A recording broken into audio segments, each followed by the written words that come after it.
أعوذ بالله من الشيطان الرجيم بسم الله الرحمن الرحيم اللهم صل على سيدنا مولانا محمد وعلى آل سيدنا مولانا محمد وبارك وسلم وصلي عليه الصلاة والسلام عليك يا سيدي يا حبيبي يا رسول الله صلى الله عليه وسلم وعلى آلك وصحبك يا رحمة للعالمين. Assalamu alaikum wa rahmatullahi ta'ala wa barakatuh to all our participants. Alhamdulillah, today is the 10th of Ramadan and we are blessed to be at the Dargah Sharif in BRAAMFONTEIN. As mentioned, we have planned this trip for a long time and we thank Allah that we are here. And without wasting further time, I hand over to Maulana Afzal.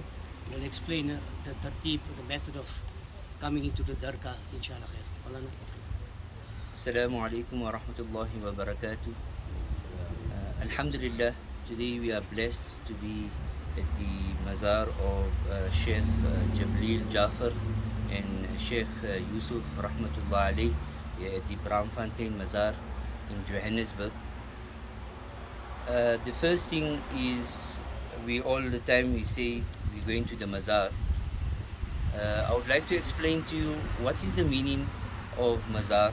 If you go to Cape Town, they call the Karamat. So Mazar, it means a place of visiting, and Karamat means a place of honor. And some, if you go to the Arab countries, they will call it the Maqam. We're going to the Maqam. So Maqam means a lofty station, meaning these pious servants of Allah subhanahu wa ta'ala had reached such a high status that they call it the Maqam. And when we go to the grave of our beloved Prophet sallallahu alaihi wasallam, we call it a Rawda, which means a garden. And then we find that some people call it a Darih, which means a grave. So there's various names, various communities will give when they come to the graves of the pious servants. So the one is the Mazar, Karamat, Maqam, Rawda and Darih. So Alhamdulillah, we came to the Mazar, and perhaps some people might say it is prohibited to come to the Mazar. We do not find anything in the Sharia which prohibits the visit to the graves. As the Holy Prophet ﷺ says in Sahih al-Muslim, I used to forbid you from visiting the graves, but now I allow you to visit. So we understand from this hadith that the Holy Prophet ﷺ had commanded us to go and visit the graves. So for us, coming to the graves is indeed a sunnah of the Nabi sallallahu alaihi wasallam. That the sunnah, if we have to explain what is the sunnah is whatever the Holy Prophet ﷺ said, whatever he had done, or whatever was done in his presence and he accepted or approved it. So that is the sunnah. So coming to the grave, it is indeed the sunnah of the Nabi sallallahu alaihi wasallam. We know in the lifetime of the Nabi sallallahu alaihi wasallam, Holy Prophet should leave Medina and go to the graves of the Shuhada of Uhud.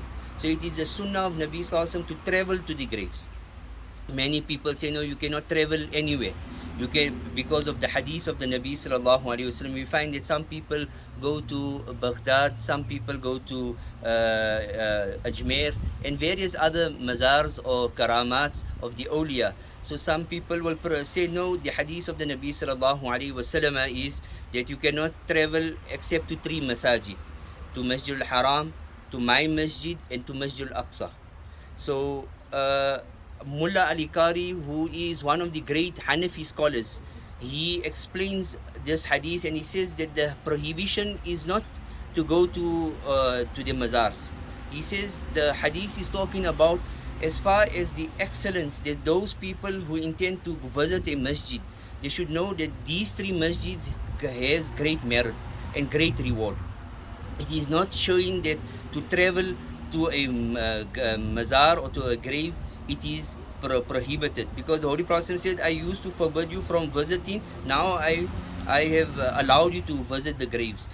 In this hadith, he's not saying that you must only visit the near graves, or you might, there's no where in the hadith it mentions about the distance of the grave. So coming to the mazars, we indeed, there is great blessings.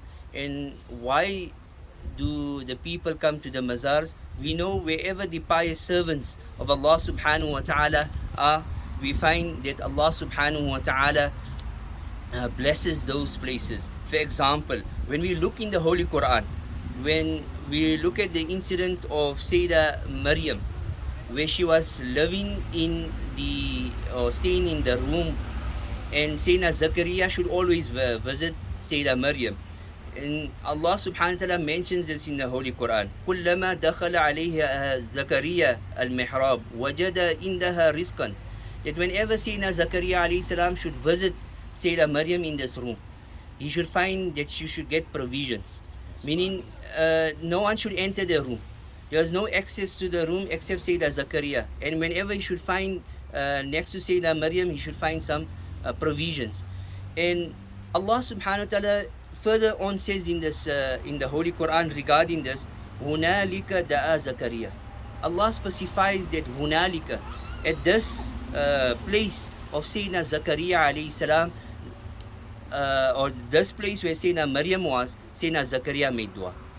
Allah could say that Sayyidina Zakaria made dua, but Allah specifies hunalika, that where the place where Sayyidina Maryam was, Sayyidina Zakaria made dua for a child, and Allah granted him a child. We know that Sayyidina Zakaria alayhi salam at that time was 120. His wife was 98. So, as we know, for a lady to give birth at that age is very difficult. But he made dua at the place where Sayyidah Maryam was, because he knew that that is a blessed place. So we understand from this ayah that wherever the pious servants of Allah subhanahu wa ta'ala are, it is blessed. So there is various ways of visiting the mazar, and this morning we will just mention about the way which was taught to us by Ala Hazrat Maulana Shah Ahmad Raza Khan Fazil Barelvi Rahmatullah Ali. As we find, there are many people come to the mazar and they do not know the etiquettes of how to visit the mazar. So the first thing is what we should do when we come into the grave or the mazar or to the cemetery is to greet the people of the cemetery, as we believe that the people in the cemetery can hear our salam. And this is also mentioned to us in the sunnah of the Holy Prophet. Whenever we come to the graveyard, we should give salam. So whenever we come, we should say Assalamu alaikum ya ahl al-kubur, yaghfirullahu lana wa lakum, antum salafna wa nahnu bi asir.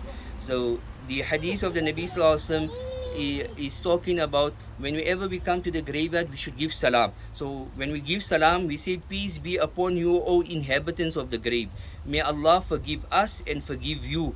And you are our predecessors, and we are to follow you. So whenever we come to the mazar or to the graveyard, we should first give the salam. Or when we enter the mazar, we say, Assalamu alaikum ya Sayyidi. This is to greet the sahibul qabr, the person in the grave. And we know that indeed by us giving them salam, they will respond to our salam. This is our aqidah. So Ala Hazrat Rahmatullah alayhi, he mentions what is the procedure when coming to the grave. He talks about the first thing what you must read is 3 times Darood. When you read the Darood, which Darood? Darood Gawthiyah. And then after it, you should read 1 time Surah Fatiha.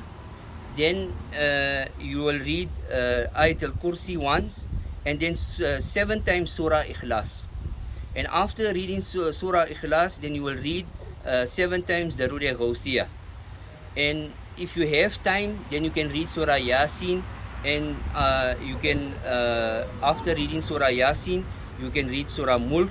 And thereafter, then you need to supplicate to Allah subhanahu wa ta'ala, say, Oh Allah, please bestow upon me the amount of reward of this recitation, which is of your generosity, not of that which is of my action, and make it reach this accepted person as a gift on my behalf. So we sending Isa alayhi sawab to the deceased. And then after that, then we make dua, Oh Allah, through the wasila of this pious servant, grant us such and such. So this is the method which Ala Hazrat Rahmatullah Ali mentions in Fatawa Rizviyah. Likewise, when he talks about when we enter, we should not do things which perhaps might seem to the opposition, those who do not accept us from coming to the mazar, that we are doing certain things which is prohibited. Yes, it is not allowed to make sajda. And unfortunate what we find, because some people are ignorant, they say kadam bosa. Kadam bosa means to kiss the foot. And we find it that there has been some of the pious servants of Allah before had done it, but to a person who is loving, meaning as out of respect. This cannot be done at the mazar. This is prohibited. We're not allowed to go into sajda, and there's no such thing as that no, we are kissing the foot, etc. This is all prohibited. Likewise, there are certain things which is also prohibited, is to make tawaf around the mazar. So sometimes you find certain people, they do certain strange things and they go around the mazar. And Allah Hazrat even mentions about standing a certain distance away from the grave is to show utmost respect.